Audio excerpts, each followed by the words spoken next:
Hi everyone, my name is Tiffany Zhang and I'm the founder and host of Empathy Gaps, an online YouTube video podcast. In today's episode 4, I will be speaking with Michelle Chihuahua Lipkin, the Executive Director of the National Association for Media Literacy Education. With the rise of AI and social media, we are inundated by a wave of new information. Therefore, it is very important to recognize that all news have biases, as a result, making media literacy a very crucial skill to have, especially in times like these. As someone who is interested in teen mental health, social media, and bridging the empathy gap, I wanted to interview Michelle due to how closely knit social media and media literacy were. I was especially interested in how media literacy could be used to support digital wellness. Could thinking skills prevalently used in media literacy be used to act as a shield against the harmful effects that social media has on teens? In this episode, I will be discussing with Michelle about the misconceptions of media literacy, why media literacy isn't taught in schools, how media literacy should be taught in schools, and how media literacy can be used to support the digital wellness and alleviating the mental health crises. Here is my conversation with her. Hi, everyone, and welcome to Empathy Gaps, an online video podcast focused on creating a safe space to discuss mental health and psychology and social media while also working to address the needs of the current mental health crisis. I'm Tiffany Zhang, your host, and today we have a very special guest, Michelle. Michelle is the Executive Director of the National Association for Media Literacy Education and has been featured on PBS, CNN's Reliable Sources, and more. In 2020, Michelle received the 2020 Global Media and Information Literacy Award from UNESCO. She is also an adjunct lecturer at Brooklyn College, where she teaches students about media literacy. Michelle, thank you so much for being here today and taking the time to join me. Before we start, is there anything else that you want to add regarding to what you do and who you are? Well, I think, well, first of all, thank you for having me. And also, I really appreciate the topic of your podcast. I think it's so important. But I also think it's so important that you, as a high school student, are talking about it with your peers. It's amazing. I think the only thing I would add is that I'm a mom and I have an 18-year-old, almost 19-year-old, and a 21-year-old. So I think that's important in the context of, the conversation, especially if we're going to be talking about social media, because I do have that connection Yeah. to kind of young people with my kids and kind of how they think about social media, how they interact with social media. So that was the only other point I wanted to make sure was known to the audience. Yeah, definitely. I feel like that also adds some insight to our Yeah. conversation. So I guess my first question would be like, please, I guess like in your definition, in your own terms, like what is your definition of media literacy? Because I feel like we consume incredible amounts of media daily, and I think we all think that we are experts in media, but I feel like there's a kind of a difference in consuming media versus being literate. So I guess like can you kind of talk about that? Absolutely. That's what I talk about all day, Tiffany. So I can absolutely talk about it. So the way we have a very specific definition of media literacy. So we define media literacy as the ability to access, analyze, evaluate, create, and act using all forms of communication. So the way that we think about media literacy is that it's really an expanded definition of literacy. So no longer is it sufficient to be able to read and write and print. We also need to be able to create, consume, author, using all types of communication, right? So it really comes down to, what does it mean to be a literate person in today's world? And we believe that media literacy skills are essential, and that we really need all learners to really understand how to author and consume using all media. Yeah, definitely. And I guess I feel like, can you talk a little bit more? I know you kind of touched on this. Can you talk a little bit more? I guess like just like I guess like passively consuming media and like being media literate. Like what does that kind of difference and look like? That's another great question. So a media literate person, so we have, like, there's a bunch of resources that we have, and my organization is an organization that works to move media literacy forward, both in formal and informal education spaces. So we do think it's really important in the pre-K to 12 space, but we also think, because media and technology are always changing, it's really lifelong learning, right? We need to be able to have systems in place so that we're always learning about new technologies and new media. So a media literate person has certain skills, right? And And the reason I brought up the other stuff is because, we have to think of this as a continuum, right? Like, just like literacy, we're constantly learning and reading and challenging ourselves, and we even as adults sometimes read texts that we don't fully understand. It's like a different kind of language, and it's like how I feel anytime I pick up Shakespeare. Like, that's a different type of literacy to me than when I read just like a novel. So with media literacy, there are certain skills that we want to impart on human beings, and really like media literate behaviors, I guess you would call them. So media literate people know how to ask questions about the media that they consume and create. And that's a really key point about media literacy, right? Media literacy is about developing habits of inquiry.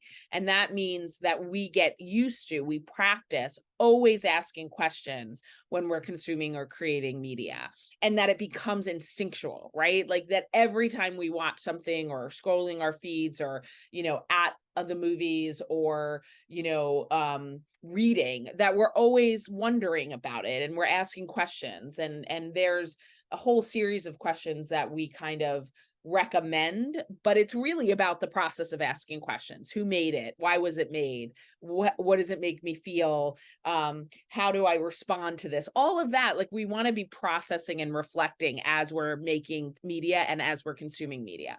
But a media literate person also knows how bias is involved, right? So our personal biases, what do I bring to media, my media experiences? What do I bring to the things that I put out in the world, but also to the stuff that I choose to consume? But we're also aware of bias in the media itself, right? The choices that producers made, the choices that companies make, why they make those choices. So a media literate person understands that, and understands the way that, like, our own personal ideologies and also community ideologies get involved with that media experience. A media literate person also knows how to ascertain credibility. So there's a lot of conversation, right, about understanding mis and disinformation, right? Or like all the stuff we talk about, with AI, like how will we know what's real and what's fake and all this Yeah. stuff.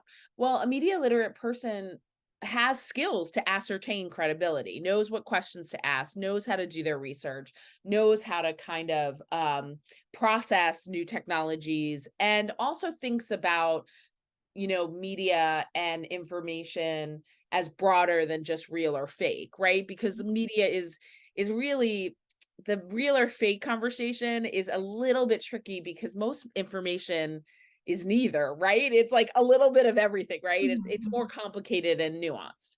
And then a media literate person also thoughtfully creates media, right? Because Mhm. remember, the definition doesn't just stop with us reflecting or analyzing. We also need the ability to create, right? Because we are all participating in media systems now. Every time we text, every time we post, every time we like, every time we comment, we're participating. We are media creators, right? So media literate people really understand kind of their role and how to thoughtfully create. Mhm. And then media literate people also act upon the media that they create and consume, right? And for some people, the way that we see, let me just back up for a second. So the way that we see the purpose of media literacy is that it's creating critical thinkers, effective Mhm. communicators, and active citizens. So I brought that up because of the active citizen part of things, right? So we want to learn how to think, we want to learn how to express, but we also want to know how to act, like how to be participatory, Mhm. um or how to be participants in society. What does it mean to be a citizen today? That's all involved with media literacy. So there's a lot going on. In Mhm. terms of like mental health and empathy, I'll just throw in a media literate person um, also practices digital wellness and practices balance and understands the impact media is having on their mood, having on their relationships, having on their day to day, productivity. We look at a media, and of course media literacy people are not perfect. Like there are times where clearly I'm on my phone a little bit too long and I need to take a break and whatever. But the idea is a media literate person is thoughtful about their relationship with media, and that will obviously tie into the conversation about mental health and wellness. Yeah, definitely. I think you said something in your response about how media literacy is like a lifelong thing. I kind of Mhm. like that comparison because I feel like some people might see media literacy as like a skill that they just learn and they kind of, I guess, like not forget or drop, but they kind of just like check the box and go like, okay, well now I'm media literate. But I, Yeah, I feel yeah. like I don't like that's the thing is to me, media literate is almost aspirational. It's like we always need to be looking at what else we need to learn in this like really vast, like complex, like media saturated world. Like, for example, like I do this work. I've been in this job for 12 years. I've taught this for many years.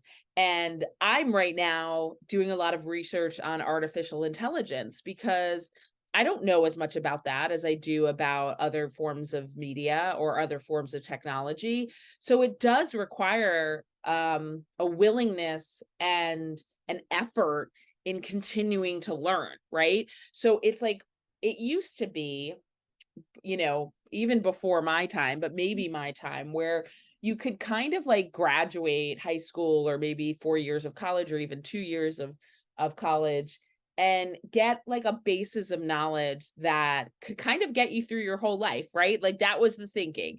Of course there's lifelong learning in lots of different ways, but in general, it felt like, okay, you should be able to read, you should be able to write, you should be able to do math, you should be able to check these boxes and you'll be okay. We don't live in that society anymore. Yeah. Technology is constantly changing. Like there's never going to be a point where I know everything that I need to know and I don't need to keep learning. And so one of the other things media literacy is meant to do is to inspire curiosity, right? Inspire us to want to learn about new things and want to understand new media messages that are out there or technology that's advancing. And so that's just an important thing that we have to be lifelong learners now. And so Mhm. part of our school system needs to be inspiring students Mhm. to want to do that, to want to learn, to want to be curious. Definitely. And talking about schools, I guess like if I'm not mistaken, media literacy isn't something that is like standardized in the school curriculum. So Right. I guess Yeah. why do you think that media literacy isn't part of like standardized school curriculums? So I think that there's some misunderstanding about what media literacy is and Mhm. how it can effectively be taught. So I would say that one of the reasons that media literacy has not been widespread is that there's a misunderstanding that media literacy has to be kind of a separate course of study, right? That we need to be teaching a media literacy course. Now, media literacy courses can be very impactful. I'm proud to say I teach one at Brooklyn College, and I think that it makes a difference. And just a semester diving into these issues is really important. But certainly in the high school, like the more formal, like K-12, one of the reasons we haven't seen it is because we don't have time in the curriculum. We don't have space within the day to add media literacy, or that's the misconception, right? Yeah. Is that where are we going to put this? Like every teachers are overworked already. There's so many standards and curriculum requirements that they have to meet. That you have to meet them. Like you guys are working so hard in high school these days, So the challenge is to organizations like mine who really want to see media literacy be more kind of seen as essential is that what we kind of have moved toward and push is that media literacy is a skill base that can be taught across curriculum, whether you are analyzing 1940s newspaper headlines when you're talking about World War II, or you're looking at a graph when you're in math, right? Like those are media moments. Those are moments where you can decode and you can analyze and you can evaluate. And that is what we're trying to get our education leaders to see, is that media literacy moments can happen throughout the class, throughout the curriculum, in many different classes. And so we have a National Media Literacy Alliance. And within that alliance, we have our technology teachers, our math, science, English, social studies, journalism, librarians, writing, like all of these like teacher membership organizations have come under an umbrella that is media literacy, because each of those types of subject area teachers can be teaching media literacy. Mhm. And so in order to move media literacy forward and make it an essential skill, is we need to be training all teachers to bring in media literacy moments within their classroom. Mhm.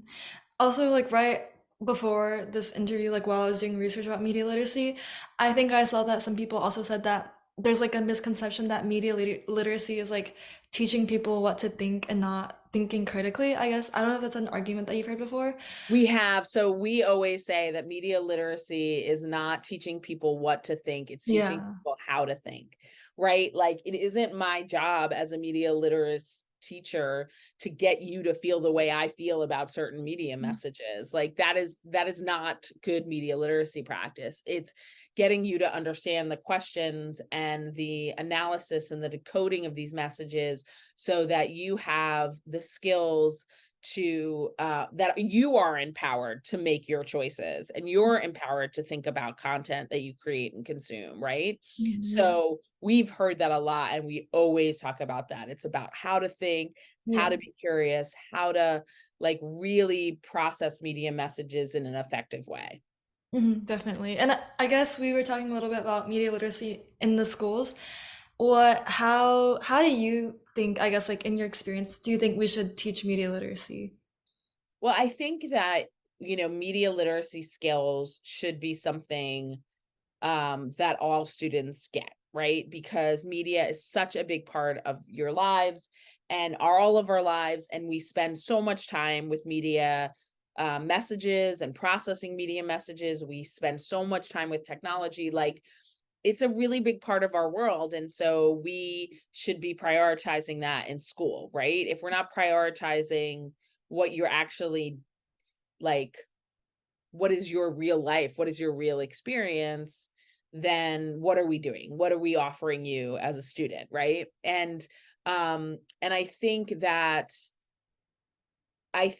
teachers from the very beginning, like even before they're teachers, as they're being trained to be teachers, pre-service teachers, before they're in the classroom, have to be taught how to teach media literacy skills. And again, whether you are a math teacher, science teacher, what are those skills? How do you have those moments in your classroom? So to me, it's really about, you know, figuring out what is your curriculum, figuring out what your requirements are, and then determining where you can insert media Mhm. literacy, because media literacy ultimately should enhance your teaching, should enhance the students' learning, make it more relevant and more impactful. That would be the goal.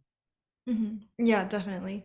And I guess like pivoting to your organization, I guess like how does your organization namely help with increasing media literacy? Like what are some of the initiatives slash program that namely does? Right. So we are the largest membership organization for media literacy education around the globe. Oh. And so we have about 8,000 members and we have about 80 organizations that are under our umbrella.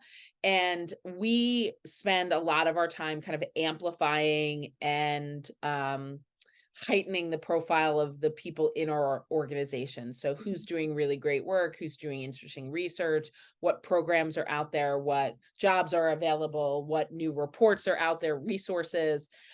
So we do a lot to build community and amplify the work of our community. We run a national conference every year for teachers. So teachers who want professional development, within media literacy can come to our conference. It's a virtual conference. We run the National Media Literacy Alliance that I mentioned before. We also host, our biggest initiative is our as host of national, or I should say US Media Literacy Week, which is actually happening in a couple of weeks, October 23rd to 27th. That is our biggest moment throughout the year. It's when we really highlight media literacy to the broader community. While the conference is more for our community, the Media Literacy Week is like forward and like public facing, and allows us to kind of get the word out there about media literacy. And so Media Literacy Week is also where we kind of highlight the most important topics of the moment. So we're talking about artificial intelligence, we're talking about digital wellness, we're talking about media literacy content for media, like actual shows that are bringing in media literacy concepts, like things that we're seeing happening around, and media literacy and democracy, and how we're dealing with mis and disinformation about elections. Like all of these issues will be discussed during Media Literacy Week. And then we do newsletters and curate resources. And we just had a leadership summit, our first leadership summit, looking at like, what is the future of media literacy? What do we need to do over the next 5 years? What do we need to do over the next 20 to make media literacy essential? We also work very closely with partners and really try to kind of spread the word about media literacy, not just in school systems, but outside. So working with tech companies, media companies, also like government policymakers, all of that. So we do that regularly also. Yeah. No, that's great. This was something I was personally very interested about because I did do some research beforehand, and I did see those numbers like when like I know right when you click into the website you can see those, and I was thinking I was like it's amazing, like honestly, like all Nice. the like programs and initiatives, and I was like kind of just like wondering about that. So, and I know at the end of your response, you talked a little bit about like misinformation and disinformation. Mhm. So I guess like my question is like I guess like do you feel that I don't know, like how do you think that misinformation and disinformation impacted the pandemic, and I guess like how could have media literacy kind of like I guess change that, or I guess like impacted that, if that makes sense? Yeah. So, the conversation around mis and disinformation really kind of mis and disinformation has been around since there's been information, right? Like that's just part of the information landscape. But in 2016, clearly kind of the shift to the Trump presidency really put a spotlight on the idea of mis and disinformation because of the way fake news became part of that like cultural conversation, right? We were talking about fake news all the time, and incorrectly, but we were talking about it. And so what was interesting is that the conversation about fake news really put a spotlight on media literacy education, because up until that point, a lot of our conversations were happening within the education space as opposed to further like broadening it to the general public. And now you'll see media literacy is something that we really talk about. Not everyone understands it, but we talk about it a lot as a culture, And so I would say that mis and disinformation around elections and around politics became very present. And leading into the pandemic, all of a sudden we were looking, it was different from it was life or death mis and disinformation. Mhm. Um, and that like raised the stakes in terms of combating disinformation and combating efforts to misinform people. And it also really, really raised the profile of media literacy education and the need for it and the urgency for it.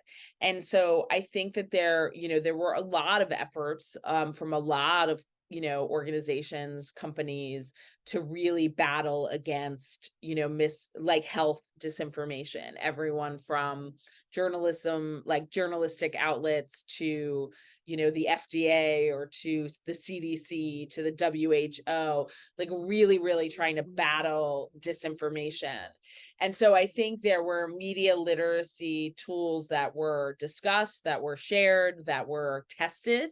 And I think one of the things that we really learned was also there's a lot of conversation about cognitive bias Mhm. and understanding. Now we understand more about how the brain responds to false information and how it is very hard to combat disinformation with reliable information. Mhm. Facts don't often solve our issues, and that we need, and this is where I think empathy comes in actually, is that there's a lot of misunderstanding about why people believe disinformation. And most of it is because the human brain is vulnerable to disinformation. And then once we believe something, it is very hard for us to change our minds. And that's not stubbornness. That's not stupidity. That's not ignorance. That's our brain function, right? And so there needs to be a bit more about empathy when we are trying to combat mis and disinformation, whether it's the pandemic, whether it's the election, and really big societal issues are being, tested with disinformation. But it doesn't help to just point it like, people are ignorant if they believe this or whatever. Like, it's more complicated than that. And we as human beings actually have less choice once we believe something to think differently. And it takes effort and time and education. And so I don't know if that answers your question, but what we have seen is just, it started really with politics, moved into this life or death COVID, and then it continues to exist in all of these spaces now: health, elections, politics, um, you know, journalism, like all of mis and disinformation is an issue everywhere, but so is just understanding information in general. Like we can't forget that our challenge is not just combating disinformation, but really getting people to understand information in general. Mhm. So, how do you think that misinformation and disinformation will, I guess, play into the 2024 election? Because I know you kind of mentioned elections, but Yeah. So I think that one of the things that we have to recognize as citizens in the US is that the disinformation campaigns around elections have really, really impacted our democracy. It seems obvious, but they really have. And we work closely with election directors around the country, Mhm. helping them understand why people believe what they believe, maybe how they can have better interactions with people, their constituents, even if they don't agree, even if they don't believe or trust them. Like, how do we have these less tension, less toxic environments within the election space? And disinformation is really the number one concern that election officials have, because it impacts everything. It impacts their physical security, right? There's, so much when disinformation spreads controlled, or I don't even know, just spreads like wildfire. A lot of times there's real people on the other side of that disinformation that are being impacted, and election officials are being threatened. They're being, they have to have security forces. This is not something that ever happened before, right? Like, there was a trust to our election process. There was a trust to these election officers and officials, and they really do keep our elections safe and secure. Like, our elections are safe and secure, but the disinformation around them not being that is really, really dangerous. So I think that we're in for another round of that. Like, we are ready, and what we are trying to do is try to understand and anticipate patterns and trends in disinformation. You can't battle every single video, every single, you know image that's out there that's out of context. But if you can spread just general media literacy messages, if we, the one thing that we know is that people are a little more savvy about navigating information than they were, X amount of years ago. So that hopefully will be helpful. But we have to continue to push our media literacy efforts. We have to continue to push the social media companies to handle the disinformation problems on their sites. And we need to support the election officials. Mhm. Yeah. And then I guess kind of to round it off, what can students or I guess anyone in general really do to increase their media literacy? So I think that, first of all, you can ask your teachers about it and ask your schools, like, what are we doing to enhance our media literacy learning? Mhm. Um, your Every teacher in your school could be a member of our organization. It's free. They should be coming to our conference and participating and learning about this. And so that's really, really important. But I think students should also be heard. I think, right now there's so much conversation, especially about teens and social media and the negative side effects and the mental health issues that teens are facing. And the conversations are really limited, right? And they also put like all of the blame on social media platforms when most people understand that it's not it's like if you magically took social media away, it's not like all our problems would be lifted. Social media has a lot of opportunity, has a lot of positive. Oh, sorry, that's my dog. A lot of positive opportunities with it. And so we have to have more nuanced conversations, and we need teens speaking up about their experiences with social media, their experiences with media, what kind of support they want, what they want to stop seeing adults do. We have really strong feelings about, social media bans and social media limits. We don't think that is going to um that's going to be ultimately impactful. We think students should be educated and use the tools well and responsibly and to your benefit, right? There's a lot of power in these tools. Like, to take them away seems like we're taking your voice away, right? Mhm. And it doesn't solve other societal problems. We have a lot of issues in society, whether it's economic or with climate change or with violence. Like, all of these things are a factor. And to put all of our societal ills square on social media is not Mhm. going it's going to kind of let our leaders off the hook to deal with all the other problems, right? There are definitely issues that we have to deal with social media, but we have to look at it as a whole, societal, landscape, and what are the issues that might be causing, students to feel the way they feel. We can't just say, oh, it must be Instagram. Like, it's more complicated than that. We know it's more complicated than that. Let's try to stop simplifying really complicated issues. Yeah. I think something else that students remember is that their voice can be powerful. Like I guess just because they're not Yeah. like I guess just because they're I guess I feel like some people have a misconception that just because they're young or like they're not like the lawmakers, like you know what I mean, that they don't have a power, but I feel like that's not true at all. Well, and it can't be true because there is too much legislation happening about you without your involvement. Like, that is not democracy, and it is not it's not okay. These social media bans, these are taking away your choice, Mhm. your voice, and what we should be fighting for is to keep you safe in the space, not keep you safe from it. Like, that's not how we're gonna, get empower students. And youth have so many. I mean, look at what your generation is doing when it comes to gun control, when it comes to climate action, and we need that push even with media literacy, because there's a lot of false information out there about social media being the only reason teens Yeah. are depressed. And like, oh my gosh, like, it is so much more complicated than Mhm. that. So can we have those conversations so that we can actually be helpful? Can we listen to teens about what they want? and hear them.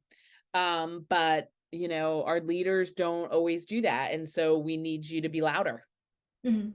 Yeah, I think that's a really good way a really powerful message to end this interview. So thank you, Michelle, so much. Again, thank you so much for coming. I feel like we had such an insightful conversation and I honestly learned a lot. So Oh, great. Well, I'm so glad that you reached out, Tiffany, and let me know if you need anything else.